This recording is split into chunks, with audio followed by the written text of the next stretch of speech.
دعا مسلمان میں عقیدہ توحید پختہ کرتی ہے، اور دعا اس دولت کا نام ہے جو صرف مومن کے پاس ہے، کافر کے پاس نہیں۔ نبی پاک علیہ السلام نے فرمایا الدعاء صلاح المومن، دعا مومن کا ہتھیار ہے، کافر کے پاس یہ ہتھیار نہیں ہے۔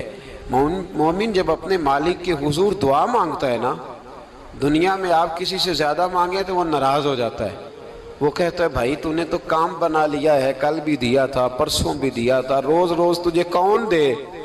میرے نبی پاک علیہ السلام نے فرمایا جو اپنے رب سے زیادہ مانگتا ہے رب اس سے زیادہ راضی ہوتا ہے، زیادہ راضی ہوتا ہے۔ اب دعا مخصوص اوقات نہیں دعا کے، فرمایا اذا دعان، جب بھی دعا مانگو گے تمہارا رب تمہاری دعا کو، جب بھی دعا تو دعا کرتے رہنا چاہیے، ہر وقت دعا میں بندہ شامل رہے، اللہ کے ذکر میں شامل۔ یہ جو قرآن مجید نے کہا نا یا ایھا الذین آمنوا اذکروا اللہ ذکرا کثیرا، اے ایمان والو اپنے رب کا ذکر کثرت سے کرو، وسبحوہ بکرۃ واصیلا، اور صبح و شام اسی کی پاکی بیان کرو۔ تو اس سے مراد یہ نہیں ہے کہ تسبیح لے کے سارا دن مسجد میں بیٹھے رہو اور کام کوئی نہ کرو، بلکہ اس کا مطلب یہ ہے کہ روٹی شروع کرو تو اللہ کے نام سے، اختتام کرو تو اللہ کے نام، سو جاؤ تو رب کا نام لے کے، سویرے اٹھو تو اللہ کا نام لے کے، جب تمہیں کوئی چیز اچھی لگے تو ماشاءاللہ کہو، جب کوئی مصیبت آئے تو کہو انا للہ و انا الیہ راجعون۔ تو سارا دن اللہ کا ذکر جاری رہے گا۔ نبی پاک صلی اللہ علیہ وسلم نے مسلمان کو ایک دوسرے سے ملنے کا طریقہ بتایا۔ مصیبت آئے تو کیا کہنا ہے؟ صرف فوت کی پہ نہیں کہنا، اس کی وضاحت کر دو۔ کوئی بھی الذین اذا اصابتہم مصیبہ، جب بھی کوئی مصیبت آئے، اللہ کے بندے کہتے ہیں ہم اللہ کی طرف سے آئے ہیں اور اللہ کی طرف ہی ہم نے لوٹ جانا۔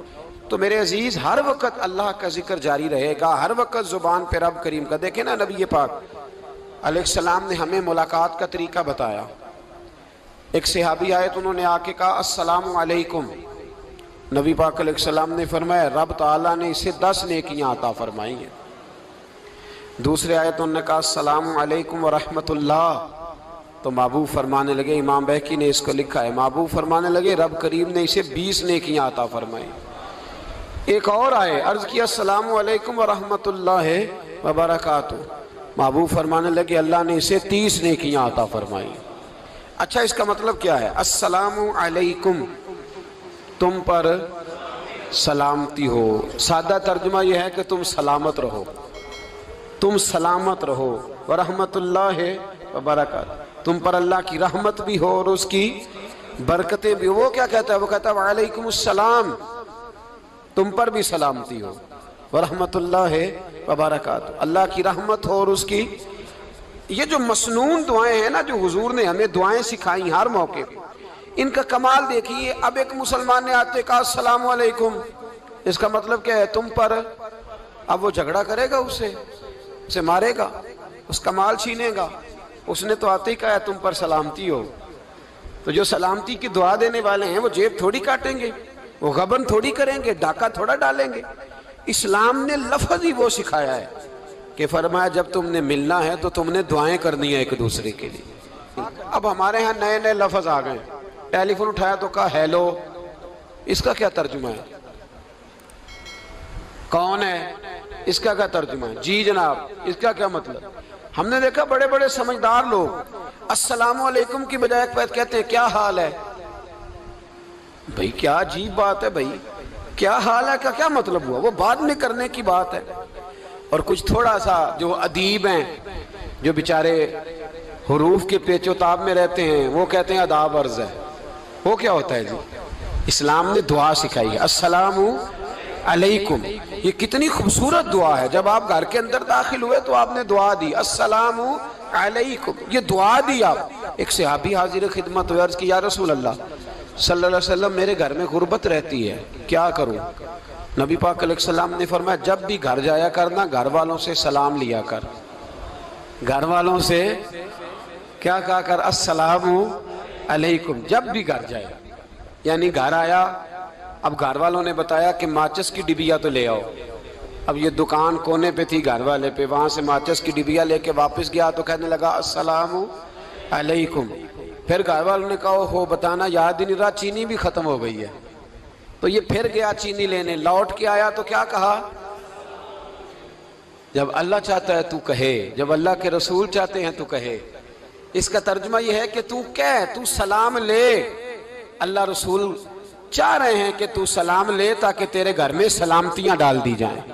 تو فرمایا سلام لینی ہے تو نے، اور ساتھ تو نے اس طرح کرنا ہے کہ 3 دفعہ سورۃ اخلاص کو پڑھنا ہے. امام قرطبی نے اس کو لکھا ہے.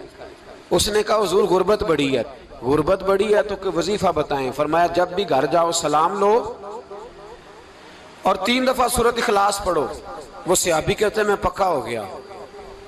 اب وہ کچھ دنوں کے بعد، کچھ عرصے کے بعد، کچھ مہینوں کے بعد واپس آئے تو صحابہ کرام علیہم رضوان فرماتے ہیں ہماری خواہش تھی کہ یہ کچھ بیان کرے، اب بتائے جو وظیفہ لے کے گیا تھا اس کا رزلٹ کیا نکلا. کہتے اس نے بڑی حیرت انگیز بات کی، حیرت انگیز عجیب انداز میں. کچھ لوگوں کا دل ہوتا ہے نا کہ مجھے ملے میرے پڑوسی کو نہ ملے، اور کچھ کا دل ہوتا ہے یار مجھے بھی ملا ہے اور الحمدللہ میرے پڑوسی کو ملا ہے. تو صحابی جب حاضر ہوئے تو صحابہ کہتے ہیں ہمیں تجسس تھا کہ یہ کچھ بتائیں. تو حضور نے فرمایا کیا حال ہے تیرا؟ کہا یا رسول اللہ کمال ہی ہو گئی ہے حضور، میں جب بھی گھر جاتا ہوں سلام لیتا ہوں اور 3 دفعہ سورۃ اخلاص پڑھتا ہوں. میں تو امیر ہو ہی گیا ہوں، میرے تو ہمسائے بھی امیر ہو گئے. کتنا پیارا ہے یہ جملہ، کتنا حسن ہے. اتنا اچھا لفظ کسی اور کے پاس ہے ہی نہیں جو الفاظ ہمیں ہمارے رسول نے عطا فرمایا. اس کو اپنائیے، اس کو اپنائیے. یہ الگ بات ہے کہ لوگ مطلب کے لیے سلوٹ کر لیتے ہیں بڑا سارا، لیکن مطلب کے لیے نہیں. جس کو جانے اس سے بھی سلام لیں، جس مسلمان کو نہیں جانتے اس سے بھی. تو نبی پاک نے ہمیں مسنون دعائیں سکھائیں. رات کو جب سونے لگیں اللہ کے رسول صلی اللہ علیہ وسلم نے ہمیں دعا سکھائی. حضور نے فرمایا جب سونے لگو تو مسلم شریف میں فرمایا تم نے یہ دعا پڑھنی، اللہم باسمک اموت و احیا. تم نے کہنا اے اللہ میں تیرے نام پر مرتا ہوں اور تیرے نام پر جیتا ہوں.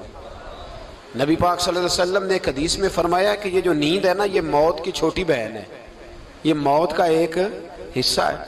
جس طرح انسان سو جائے تو کوئی خبر نہیں ہوتی کیا ہو رہا ہے، بالکل وہ اٹھا ہے تو اس نے کہا ہو یہ کیا ہوا. سو جاتا ہے نا آدمی، اسے خبر نہیں ہوتی. اوہو میں نے تو 11 بجے اٹھنا تھا، یہ تو 3 بج گئے. اب اسے خبر نہ رہی. سوتے ہوئے لوگ چوری کر لیتے ہیں. بلکہ اس طرح بھی ہوتا ہے کہ آدمی نے گکھڑ اترنا تھا، وہ پنڈی سے آ رہا تھا لیکن وہ سویا ہوا تھا. آنکھ تب کھلی جب کاموں کی آ گیا تھا. اب اس کا اس پر زور. تو فرمایا کیا پتا اب تو کھل گئی کاموں کی، جا کے لاہور جا کے کسی جگہ پہنچ کے. تو یہ بھی ممکن ہے کہ کھلے ہی نہ، نیند ہی موت کا سبب بن جائے. تو کہہ کے سو کہ یا اللہ تیرے نام پہ سو رہا ہوں. اللہ کس نام پہ سو رہا ہوں؟ یار اگر ہم ان دعاؤں کا حسن سمجھے مت اللہم باسمک اموت و احیا، یا اللہ میں تیرے نام پہ سوتا ہوں اور تیرے نام پر اٹھتا ہوں. گویا کہہ رہا یا اللہ میری نیند بھی تیرے فضل سے ہی ہے، اور اگر آنکھ کھل جائے تو وہ بھی تیرے فضل سے ہی ہے. کتنا اعلیٰ نبی پاک علیہ السلام نے انداز سکھایا. اور پھر بخاری شریف میں حدیث موجود ہے، فرمایا جب اٹھو تو کہو الحمدللہ الذی احیانا بعد ما اماتنا والیہ النشور. فرمایا جب تم سو کے اٹھو تو پھر کہو اے اللہ ساری تعریفیں تیرے لیے، تمام تعریفیں جس نے ہمیں موت کے بعد حیات دی. موت کے بعد فرمایا احیانا بعد ما اماتنا، ہمیں مرنے کے بعد گویا اللہ کا شکر ادا کر کے آنکھ کھل گئی. دیکھیں کس طرح اسلام مسلمان کو اللہ کے ساتھ جوڑتا ہے. فرمایا شکر کر، آنکھ کھل گئی. کہ یا اللہ تیرا شکر ہے تو نے موت کے بعد ہمیں دوبارہ حیات عطا فرمائی، یہ شکر ادا کرو. گویا تم یہ نہ کہنا کہ میں اٹھ گیا ہوں تو میرا کمال ہے، یہ نہ سمجھنا میں اٹھ گیا ہوں تو میں بڑا پابند ہوں. جب میں ارادہ کر لوں کہ میں نے 11 بجے اٹھنا ہے تو پھر میں اٹھ جاتا ہوں. یہ نہ کہنا کہ یہ الارم بڑا اچھا ہے، یہ مجھے اٹھا لیتا ہے. ذہن کے اندر خیال کر کہ نیند تو موت کی طرح تھی، یہ جو میں اٹھ گیا ہوں تو اپنے رب کے فضل سے اٹھا ہوں. جو میں اٹھ گیا ہوں، جو ابھی اٹھے ہیں وہ تو بول دینا کم از کم کہ میں اپنے رب کے فضل سے اٹھ گیا. تو دعا سکھائی. پھر دیکھیے نبی پاک صلی اللہ علیہ وسلم نے فرمایا جب تم بیت الخلاء میں جاتے ہو نا، واش روم میں جاتے ہو، تو گندی چیزیں ہوتی ہیں وہاں، شیطان ہوتے ہیں، جنات ہوتے ہیں، یہ گندگی پہ ہوتے ہیں۔ جب تم واش روم جاؤ، بیت الخلاء جائے، تب بھی دعا مانگو۔ کیا دعا مانگو؟ وہ دعا بھی نبی پاک صلی اللہ علیہ وسلم نے ہمیں تعلیم فرمائی اور بخاری میں ہے، کہا پڑھا کرو، اللہم انی اعوذ بک من الخبث والخبائث۔ کہو اے اللہ، ناپاک چیزوں سے میں تیری پناہ مانگتا ہوں، وہ نر ہوں یا مادہ ہوں۔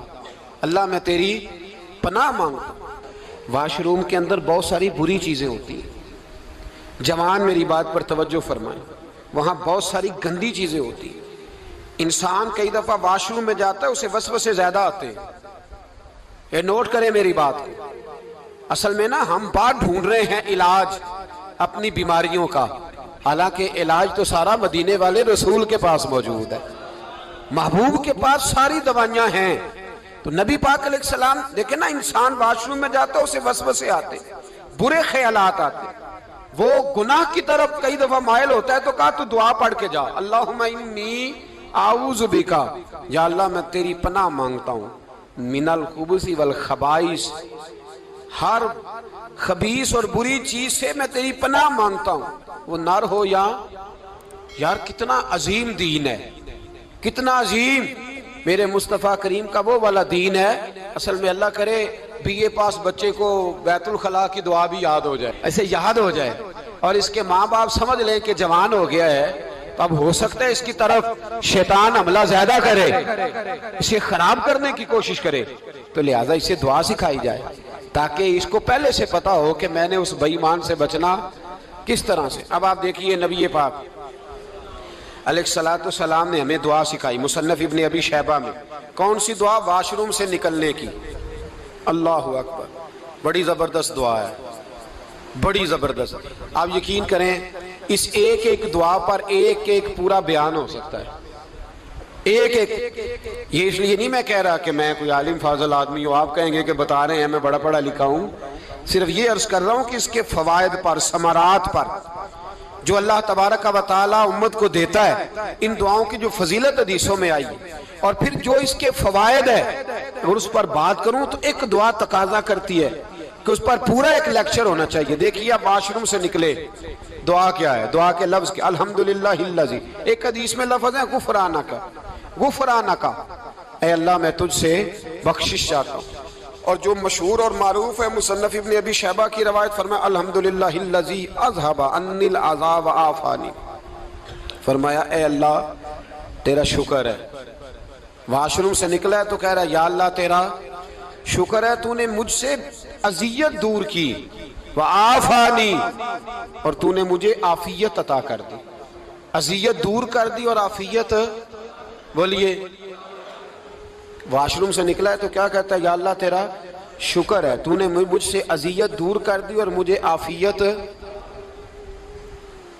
ڈاکٹر حکیم ہومیوپیتھک ایک چیز پر متفق کم ہوتے ہیں، پتہ ہے نا آپ کو، لیکن اس بات پر سب کا اتفاق ہے کہ اگر کسی کو قبض ہو جائے نا تو شاید 70 یا 72 بیماریاں لگ جاتی ہیں اس کو۔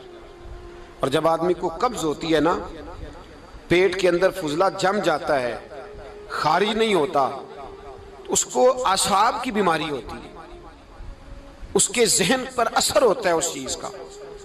آپ یہ مت سمجھیں کہ کھانا کھانا یہ ایک کمال ہے، اللہ نے یہ بھی نعمت بنائی ہے کہ کھانا جب خارج ہوتا ہے تو وہ بھی اللہ کا بہت بڑا احسان ہے۔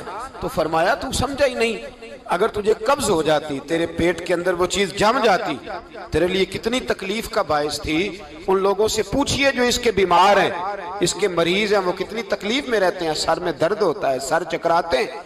ایک بہت بڑا روڈ ایکسیڈنٹ ہوا تو ڈرائیور سے لوگوں نے پوچھا کہ مسئلہ کیا ہے، تو کہنے لگا میں قبض کا مریض ہوں، تو میں کھانا کھا لیتا ہوں تو میرے ذہن پر وہ اس قدر زیادہ گیس کا غلبہ ہوتا ہے کہ میں سخت تکلیف میں ہوں۔